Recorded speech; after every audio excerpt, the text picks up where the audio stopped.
Boa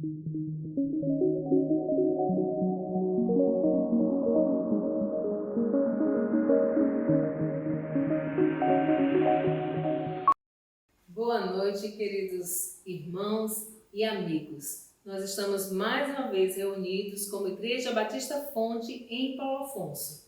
Mesmo online, nós sentimos a interação e a união que sempre houve entre nós.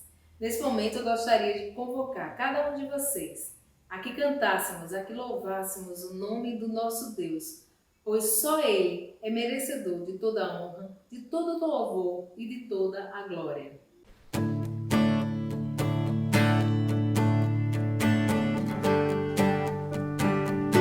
Vem, essa é a hora da adoração.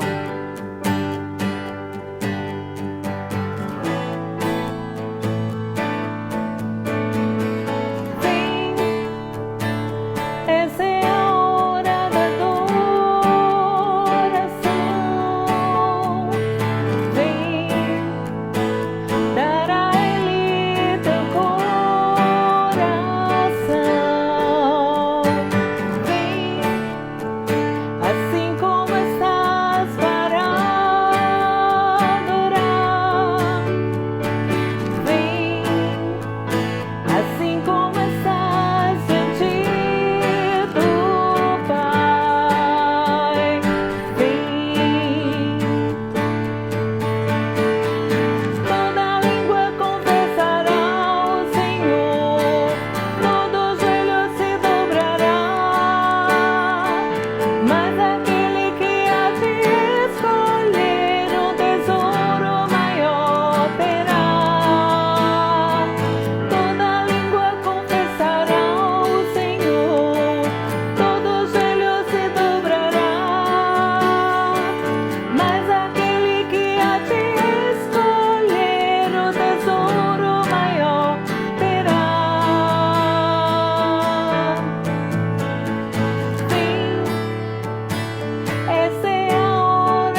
meus irmãos, boa noite.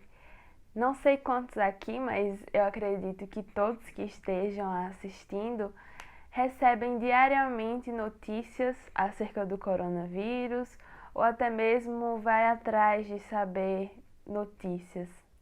Mas eu percebo também que o que tem acontecido é que essas notícias têm vindo mais para nos desesperar do que para nos dar uma esperança. Quando temos contato com essa notícia, muitas vezes até esquecemos daquele que está por trás dessa pandemia e está no controle dela. Alguns dias atrás, eu li no livro do John Piper, Coronavírus e Cristo, uma frase que me marcou muito e eu vou ler aqui para os irmãos, que diz assim: a soberania que poderia parar a crise do coronavírus, ainda que não faça, é a mesma soberania que sustenta nossa alma durante esse tempo. Quantas vezes nós esquecemos do nosso Deus, que é a nossa rocha firme, que está nos amparar diariamente nessa situação. E colocamos nossos olhos, nossa atenção em noticiários que simplesmente não nos ajudam. Entendam, não estou aqui dizendo que devemos parar de ouvir notícias, não. É importante que estejamos informados, mas eu creio que chegou num ponto que isso tem nos desesperado. Sendo assim, no nosso momento de oração de hoje, vamos pedir a Deus sabedoria e discernimento para que possamos filtrar as notícias que chegam até nós e que elas não ocupem lugar maior no nosso coração, na nossa mente, do que o nosso Deus, que é soberano e que está acima de toda a crise. Vamos orar também pela liderança da Igreja de Cristo, para que eles sempre busquem e sempre preguem a autoridade das Escrituras e a autoridade do nosso Jesus Cristo, e que estejam nesse momento e em qualquer outro momento pastoreando com esperança suas ovelhas, tendo a certeza que existe um Deus soberano que está no controle de toda a situação. Vamos orar?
Senhor Deus, muito obrigada, Pai, por todo o cuidado que o Senhor tem derramado sobre nós diariamente.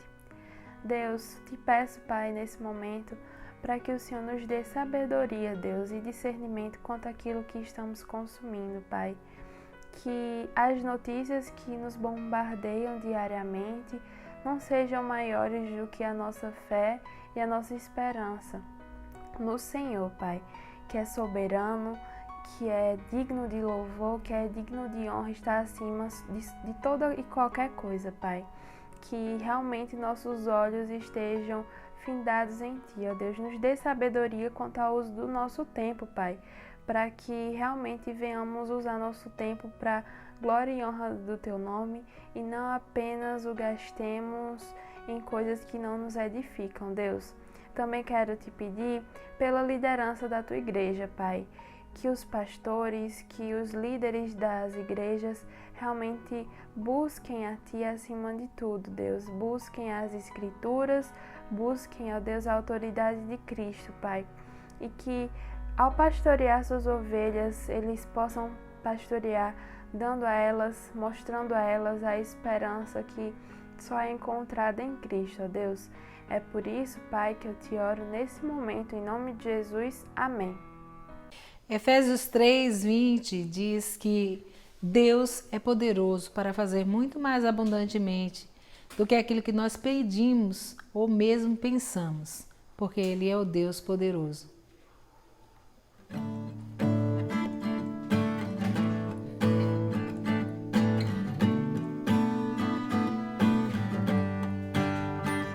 Poderoso, nunca falhará, maravilhoso Deus, mais que buscamos, mais que pedimos, grandes coisas faz, ressurgiu e a morte venceu. Nosso Deus é poderoso, em seu nome vamos vencer. Nosso Deus é poderoso.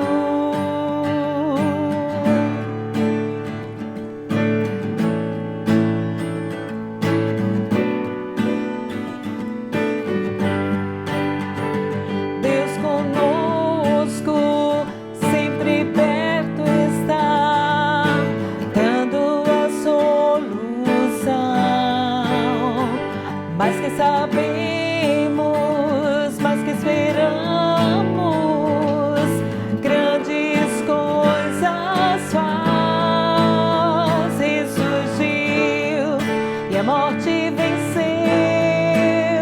Nosso Deus é poderoso, em seu nome vamos vencer. Nosso Deus é poderoso.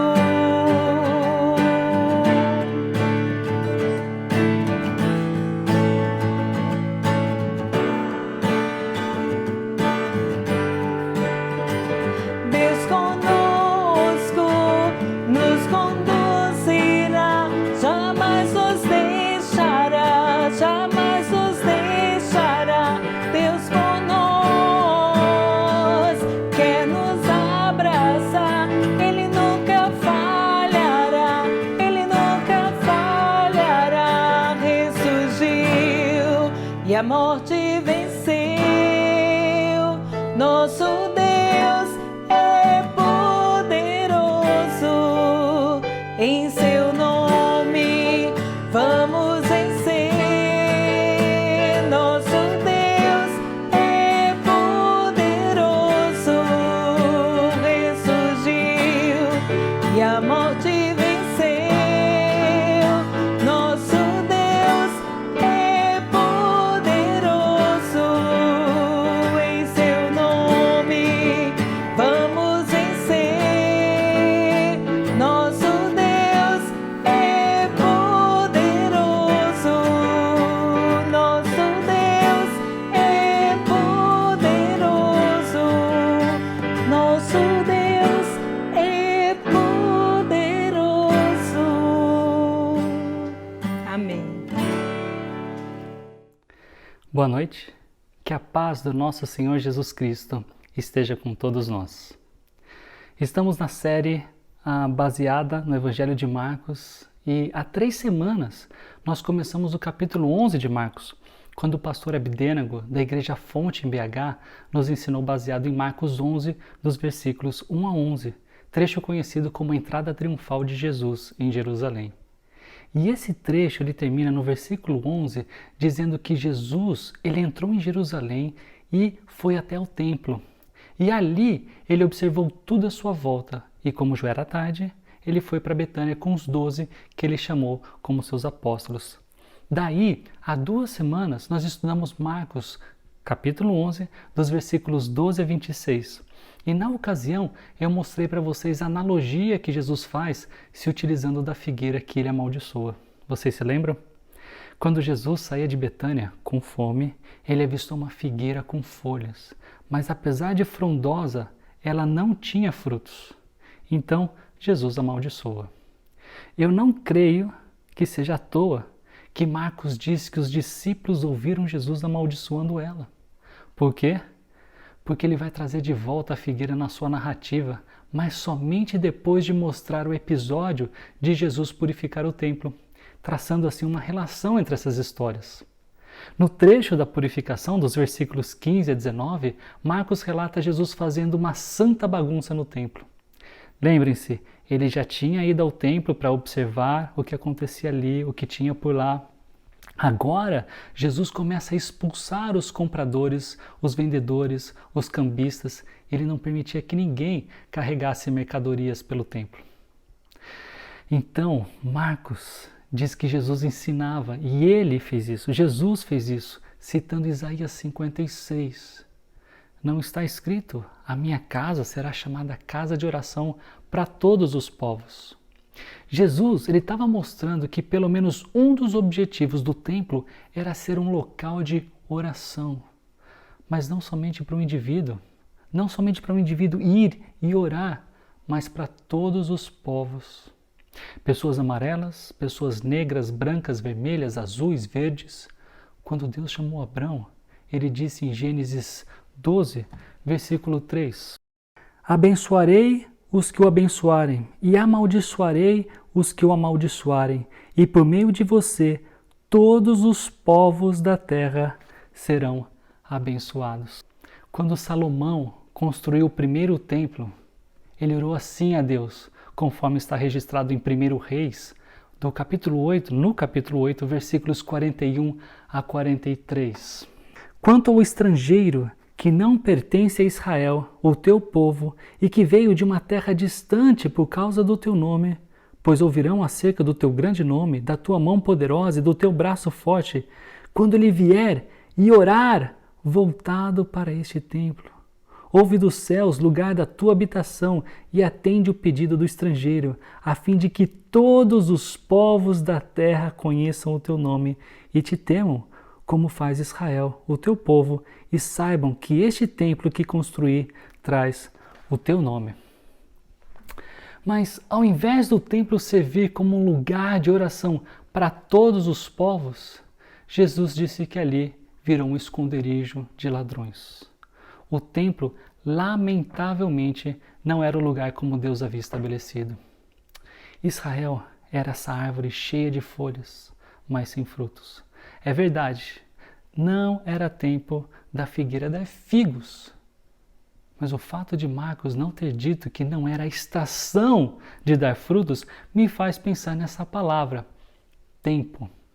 Porque em Marcos, capítulo 1, versículo 15, está escrito lá, citando João Batista: enfim, chegou o tempo prometido. O reino de Deus está próximo, arrependam-se e creiam nas boas novas. A vez de Israel frutificar, ela passou. E ainda parecia vistoso, cheio de folhas, mas sem fruto algum. A verdade é que debaixo da bênção de Deus, Israel frutificava em estação e fora de estação, como na época de Salomão. Houve um tempo em que o templo serviu no plano de Deus, mas agora o tempo era outro. Era um tempo de arrependimento, um tempo para se voltarem a Deus, um tempo para crerem nas boas novas do reino de Deus. Que boas novas eram essas? As que os profetas anunciaram, as que o Senhor prometeu, em especial uma. A cabeça da serpente seria ferida pela semente da mulher, Jesus Cristo. Contudo, que os chefes dos sacerdotes e os mestres da lei viram e ouviram de Jesus no templo, obviamente que não gostaram. Mas eles não só não gostaram, eles começaram a pensar numa forma de assassinar Jesus, porque percebiam que o povo admirava o jeito como ele ensinava, com autoridade, com conhecimento e, acima de tudo, com o amor que somente Deus tem por cada um de nós. Marcos continua a sua narrativa e, como eu disse, ele voltaria a falar da figueira. Ele mostra que o grupo passa perto da figueira que havia sido amaldiçoada e Pedro, um dos 12 discípulos, diz que ela estava toda seca.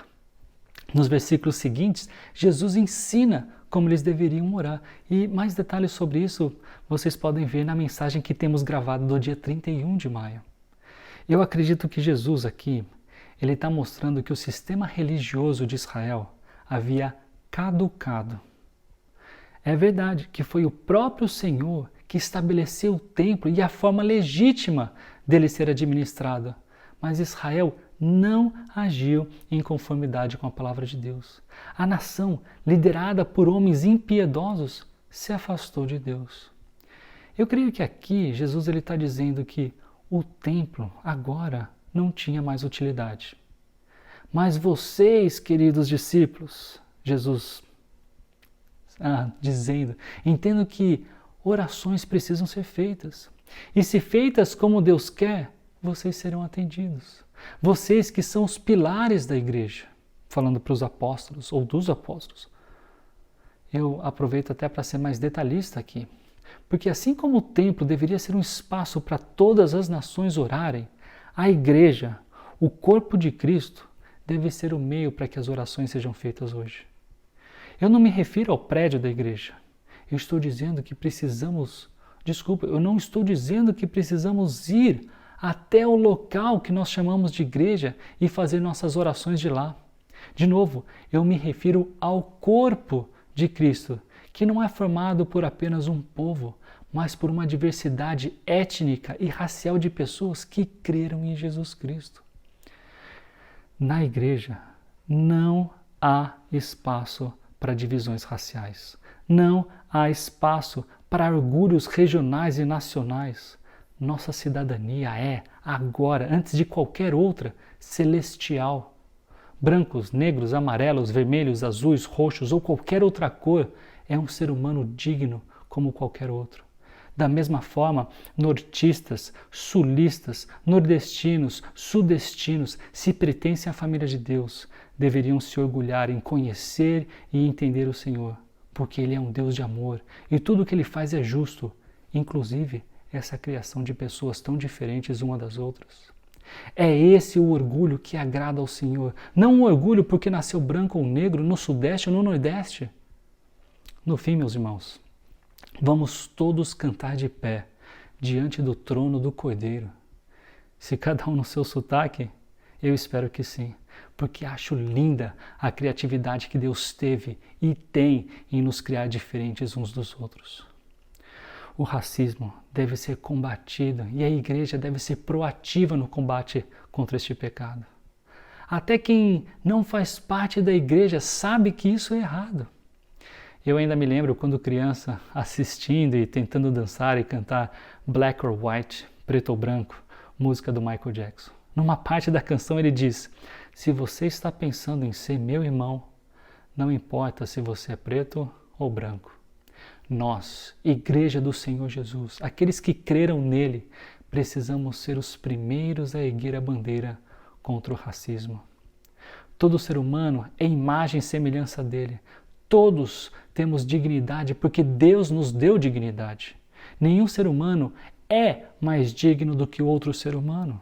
Nada faz um ser humano mais digno do que outro ser humano, porque nossa dignidade está na nossa essência, não no que nós possuímos. Não importa a cor da pele, não importa a cor dos olhos. Também não importa se tem um cromossomo a mais ou a menos. Seres humanos são seres humanos e a igreja deve ser um exemplo nessa área para o mundo todo. Fato é que Satanás se aproveitará de toda e qualquer oportunidade para desacreditar a ação da igreja. Aqueles que não creem em Jesus possuem outras fontes de autoridade, mesmo que seja seu próprio ego. E falando em autoridade, Marcos diz que quando voltaram para Jerusalém, esse grupo, eles tinham saído da cidade, de acordo com o versículo 19. Então os mestres da lei, os chefes do sacerdote, os líderes religiosos se aproximaram de Jesus e lhe perguntaram: com que autoridade estás fazendo estas coisas? Quem te deu autoridade para fazê-las? Eles não perguntaram porque tinham dúvidas ou estavam curiosos. Eles perguntaram num tom de incriminação, porque eram eles que tinham autoridade de fazer alguma coisa no templo. Se Jesus respondesse explicitamente que a autoridade que ele tinha vinha de Deus, ele teria problema com o governo romano, porque estaria se apresentando como enviado de Deus, O César é quem tinha essa prerrogativa. Então, ele responde com perspicácia, quase que como uma charada. Ele diz que responderia se antes respondessem a uma pergunta, que é feita no versículo 30 do capítulo 11. Diz assim: o batismo de João era do céu ou dos homens? Digam-me. E isso colocava o time do Sinédrio numa sinuca. E até por isso eles responderam que não sabiam a resposta. Consequentemente, Jesus disse que também não responderia a pergunta que havia sido feita para ele. Fato é que quando Jesus cita o batismo de João, ele faz uma alusão ao seu batismo, quando o Pai Celestial diz: este é meu Filho amado, em quem me comprazo. Então, com que autoridade Jesus purificava o templo? Curava os doentes? Perdoava pecados? Acalmava tempestades? Ensinava discípulos? Marcava um novo tempo na história da salvação de Deus para com o homem pecador? Resposta: com a autoridade que o Pai havia dado a Jesus. Que Jesus, esse que planejavam assassinar, esse que era o servo de Deus, o Filho do homem, o Messias, Cristo. Esse que o capítulo 12 de Marcos nos diz que então começou a lhes falar por parábolas. E esse é o trecho que na nossa exposição bíblica de hoje eu tenho a responsabilidade de compartilhar. E por isso eu quero ler com vocês todo esse trecho. Então me acompanhem dos versículos 1 a 12 de Marcos 12. Eu estou lendo na Nova Versão Internacional. Então Jesus começou a lhes falar por parábolas. Certo homem plantou uma vinha, colocou uma cerca ao redor dela, cavou um tanque para prensar as uvas e construiu uma torre. Depois arrendou a vinha a alguns lavradores e foi fazer uma viagem. Na época da colheita, enviou um servo aos lavradores para receber deles parte do fruto da vinha.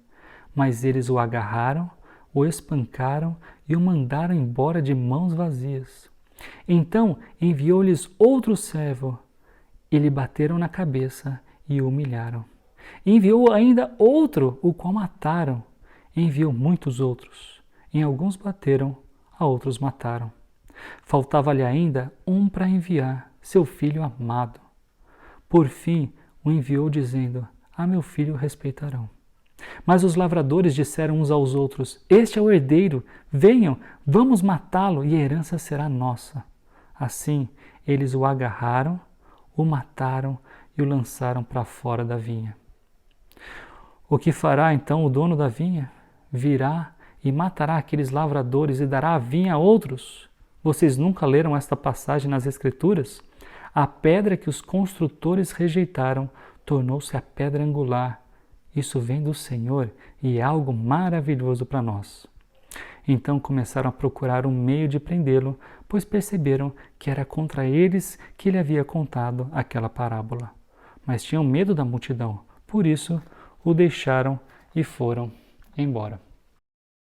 Percebam que esse trecho ainda faz parte do diálogo que Lucas Fonseca nos explicou na semana passada e eu rapidamente comentei aqui com vocês. Jesus não respondeu à pergunta que eles tinham feito sobre a autoridade, visto que também não responderam satisfatoriamente à pergunta de Jesus. Porém, Jesus lhes contou uma parábola.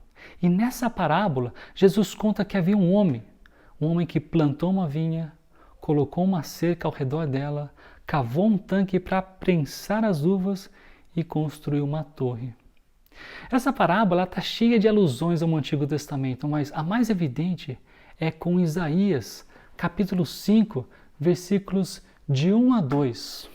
Se você não tiver com a sua Bíblia em mãos, na nossa plataforma online nós temos uma aba ali, Bíblia, onde você pode consultar. Então, Isaías, capítulo 5, versículos 1 a 2, diz assim: Cantarei para o meu amigo o seu cântico a respeito da sua vinha. Meu amigo tinha uma vinha na encosta de uma fértil colina.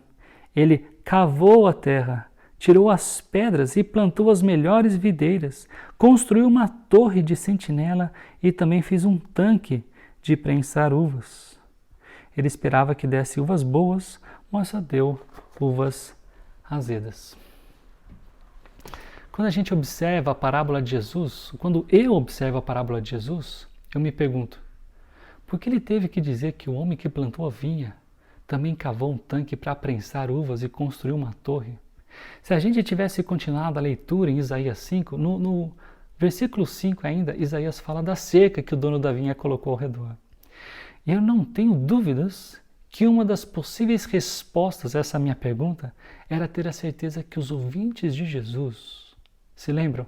Os mestres da lei, os líderes religiosos e os chefes dos sacerdotes, eles fizessem a ponte com o conteúdo de Isaías 5. Para quê?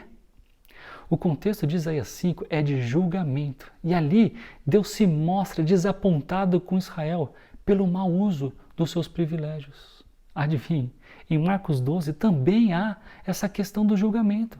Quando o dono da terra envia um servo para receber a parte do fruto da vinha, os lavradores agarram ele, espancam ele e o mandam embora de mãos vazias. Depois, de novo, o dono da terra manda um servo para receber parte do fruto da vinha, mas os lavradores batem na cabeça dele e o humilham.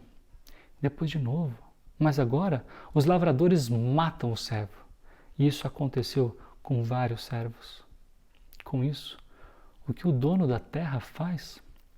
Ele envia seu filho, na esperança que ele fosse respeitado. Por quê? Porque o filho representa o pai. Ele vai com a autoridade do pai. Ele vai como futuro dono por direito da terra. Mesmo assim, os lavradores dizem, esse é o herdeiro, venham, vamos matá-lo e a herança será nossa, no versículo 7. Então, quando o filho foi, os lavradores o agarraram, o mataram e o lançaram para fora da vinha, no versículo 8. Esse dono da terra parece ser bastante ingênuo. O que você acha? Não se esqueça que isso é uma parábola. E como tal, ela foi feita para representar uma ou algumas verdades. E uma delas é que Deus amou o mundo de tal maneira que enviou seu Filho, Jesus Cristo, para morrer pelos nossos pecados, pelos seus pecados, pelo pecado do mundo. E aqueles que creem nisso ganham a vida eterna. Enviar o Filho à vinha e conversar com os lavradores não foi ingenuidade do Pai, foi amor dele por nós. Mas e agora? Depois deles terem matado o filho e lançado o corpo dele para fora da vinha, o que o dono faria? Ele mataria aqueles lavradores e entregaria a terra para outros. Eis a questão da justiça que eu lhes disse. Será que o time do Sinédrio, os mestres da lei, os chefes do sacerdote, os líderes religiosos entenderam? Será que eles entenderam que os servos da parábola significavam os profetas que Deus havia enviado a Israel? Será que eles entenderam que o filho do dono da terra era o próprio Jesus? Será que eles entenderam que os frutos que produziram deveriam ser entregues a Deus? Agora, será que nós entendemos a graciosa participação que temos na família de Deus? O privilégio que nós temos de termos sido chamados por Deus sem nenhum merecimento? Será que nós entendemos o perigo de sermos infrutíferos? A atitude dos lavradores em querer matar o filho para ficar com a terra me faz pensar em outra coisa também. A história, ela está cheia de exemplos de pessoas tentando matar Deus, tentando tirar ele da história. Nessa última quinta-feira, nós ouvimos nosso irmão, o Elber, na Escola Bíblica Online, apresentando os argumentos de novos ateístas, ateístas dessa geração que lutam em prol de uma sociedade sem Deus. Para quê? Para que a humanidade ache que ela é dona do seu próprio umbigo e que não precisa prestar contas para ninguém. Que delírio! Bem, assim que Jesus termina de contar a parábola, Ele olha bem nos olhos dos seus ouvintes. O texto não diz isso, sou eu quem estou dizendo, mas ele diz: vocês nunca leram essa passagem das Escrituras? A pedra que os construtores rejeitaram tornou-se a pedra angular. Isso vem do Senhor e é algo maravilhoso para nós. Que passagem é essa? Esse é o Salmo 118, versículos 22 e 23. E a ironia aqui é que no Antigo Testamento, Israel é quem foi rejeitado pelos gentios, mas no Novo Testamento, Jesus é quem foi rejeitado por Israel. E a pedra que foi rejeitada não era qualquer pedra, ela era a pedra angular, a pedra mais importante da construção, sobre a qual toda a construção se baseia. Eu havia perguntado, será que eles entenderam? Eu não sei o quanto eles entenderam, mas eu sei que eles perceberam que era contra eles que ele havia contado aquela parábola.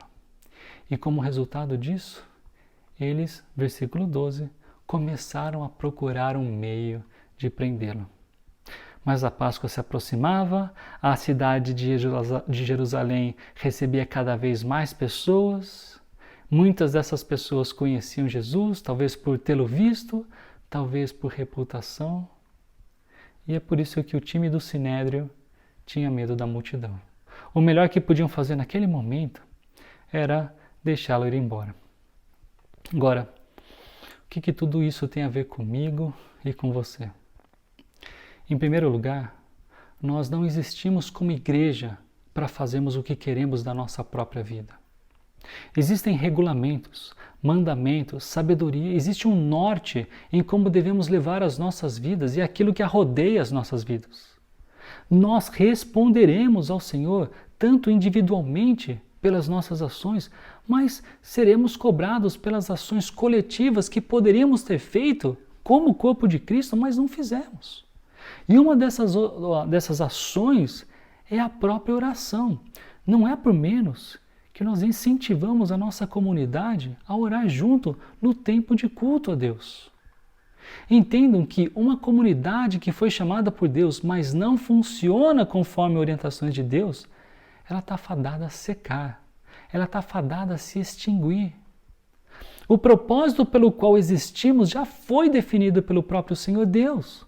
Se não andarmos de acordo com as definições dele, corremos o grave risco de nos tornarmos uma comunidade inútil, de não servirmos para os propósitos dele.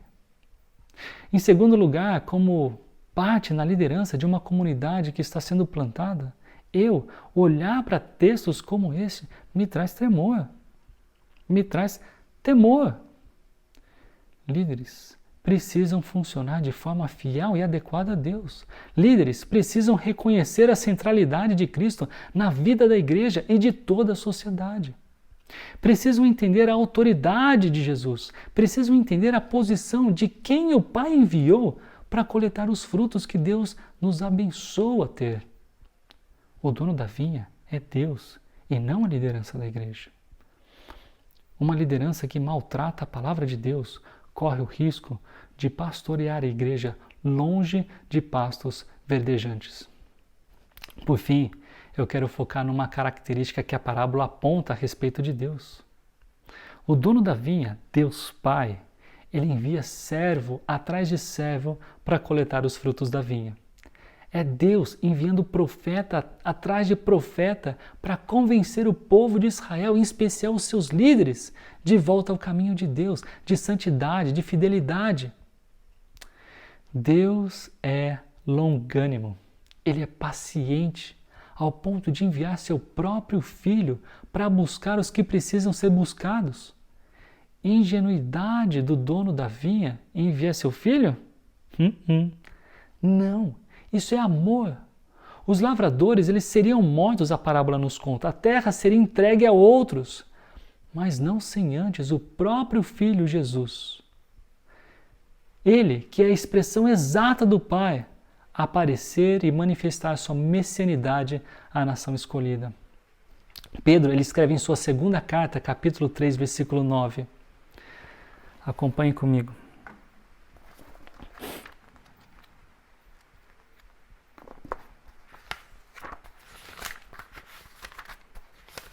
Segunda carta de Pedro, capítulo 3, versículo 9. Eu já estou na segunda parte do versículo. Ele é paciente com vocês, não querendo que ninguém pereça, mas que todos cheguem ao arrependimento. Não deixe para amanhã o que pode ser feito hoje. Converse com Deus e apresente suas dúvidas. Diga a Ele o que você sente e pensa a respeito dele. Peça para Ele te ajudar a entender e se aplique a ler a Bíblia, onde você seguramente terá respostas. Jesus não é qualquer um. Ele é a pedra angular da construção das nossas vidas. Então vamos orar. Senhor, nós te agradecemos a oportunidade de, ainda que de forma online, em razão da pandemia que tem acontecido, temos nos encontrado assim virtualmente. Eu peço para que o Senhor nos abençoe. Eu peço para que o Senhor olhe as nossas motivações e perceba, Pai, se há algo de alguma coisa que estamos fazendo errado. Peço que o Senhor nos ajude a diagnosticar isso e a suprir essas necessidades que nós temos de acertar as contas contigo e com o próximo. Eu peço, Senhor, que nos ajude a sermos uma comunidade que busca a sermos úteis, andarmos nos teus caminhos para fazermos aquilo que precisamos fazer, aquilo que o Senhor já disse, que é o propósito para estarmos juntos. Pai, que nós oremos individualmente e coletivamente, pedindo corretamente, conforme os teus padrões, de acordo com a tua vontade, para que o mundo ouça, reconheça o teu evangelho, a palavra da salvação, e faça parte da tua família, como um dia nós que cremos, hoje fazemos. Senhor, quanto à liderança da tua igreja, eu peço por nós, eu peço por cada um que está à frente, tomando conta, Pai, daquilo que precisa tomar conta, da responsabilidade que tem, mas em especial de guiar, de pastorear aqueles que estão pastoreados, e que façam isso, Pai, de acordo com a tua palavra. Pai, seja misericordioso conosco, porque com certeza erramos e muito, mas nos ajude a termos a atenção necessária, como nessa característica que vimos do Senhor ser tão paciente. Obrigado por essa paciência, Pai. Obrigado por, apesar de nós, pecadores, o Senhor ainda tão graciosamente nos acolhe, nos mostra o caminho, nos perdoa, e nos perdoa por meio de Jesus Cristo, que veio e morreu naquela cruz para nos salvar, derramando o seu próprio sangue, quando era para ser derramado o nosso sangue. Pai, nos ajude. Eu peço ao Senhor que nos dê uma boa semana aqui em Paulo Afonso, passando por um momento de muitas lojas fechadas em função da pandemia. Que o Senhor continue conosco. Não sabemos quando isso termina. O que nós sabemos é que o Senhor está perto, que o Senhor nos escuta e o Senhor quer que o teu reino continue frutificando. E nós prestemos atenção às tuas promessas, e nos alegremos nelas, em fazer a tua vontade. É isso que eu te peço, Pai, nos ajude. Em nome de Jesus. Amém. Hoje nós faremos alguma coisa diferente, uma coisa especial. O culto está chegando ao fim, ainda cantaremos juntos algumas canções de louvor ao Senhor, mas eu queria deixar um aviso, tanto para você que faz parte da nossa comunidade presencialmente, quanto a você que tem escutado as nossas mensagens online.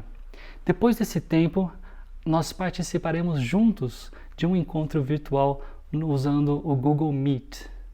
O que eu vou fazer? Eu vou colocar aqui na nossa plataforma um link que você poderá clicar e acessar para passarmos ali 30 minutos no máximo juntos, para ouvirmos uns aos outros, talvez conhecer alguns de vocês. Enfim, é um tempo para que nós simulemos um pouquinho melhor essa presença que nós gostaríamos tanto de ter. Então, um link no Google Meet vai ser, se você está no seu computador, basta você clicar ali e seguir o fluxo das indicações, das sugestões de como se faz para acessar. Mas se você está no seu celular, você precisa do aplicativo do Google Meet.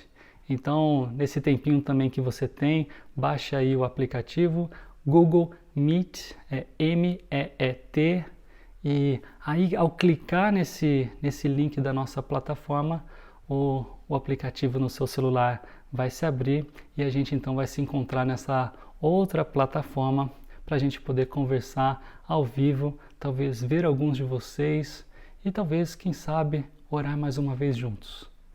Eu quero muito, eu estou esperançoso para que esse seja um tempo bastante gostoso entre nós. Até daqui a pouco. Nesse nosso último momento de canções, nós queremos louvar ao nosso Deus com a música que diz assim: independente, não importa as circunstâncias, eu te louvarei.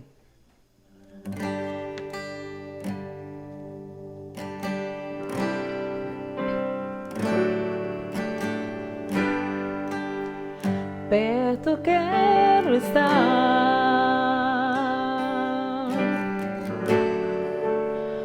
junto aos teus pés,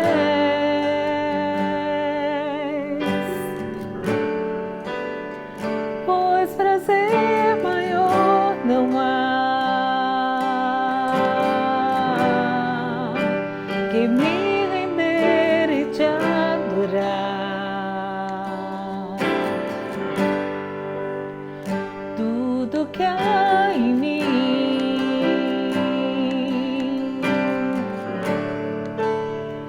quero te ofertar,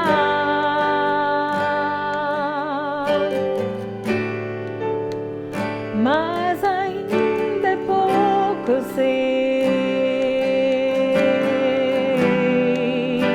se comparado ao que eu ganhei.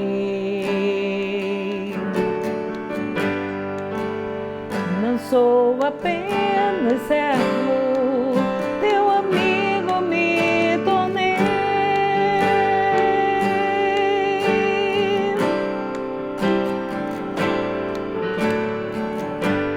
Te louvarei,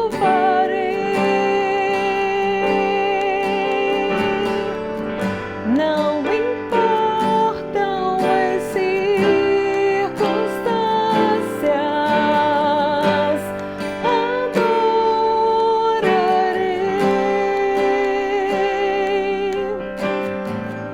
somente a ti, Jesus.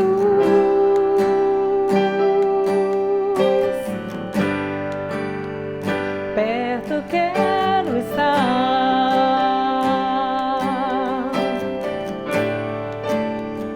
junto aos teus pés,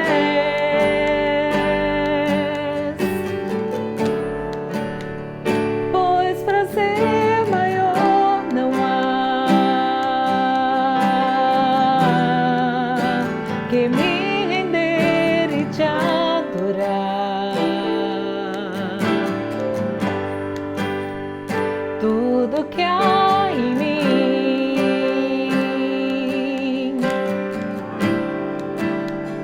quero te ofertar,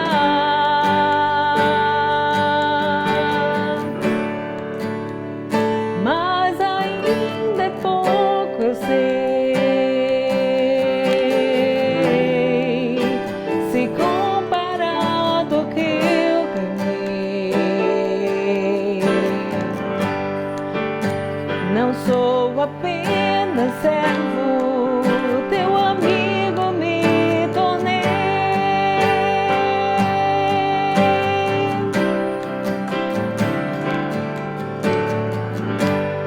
Te louvarei, não importam as circunstâncias, adorarei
Nós queremos desejar a cada um de vocês, nossos irmãos em Cristo e os nossos amigos, uma excelente semana debaixo das bênçãos do nosso Deus.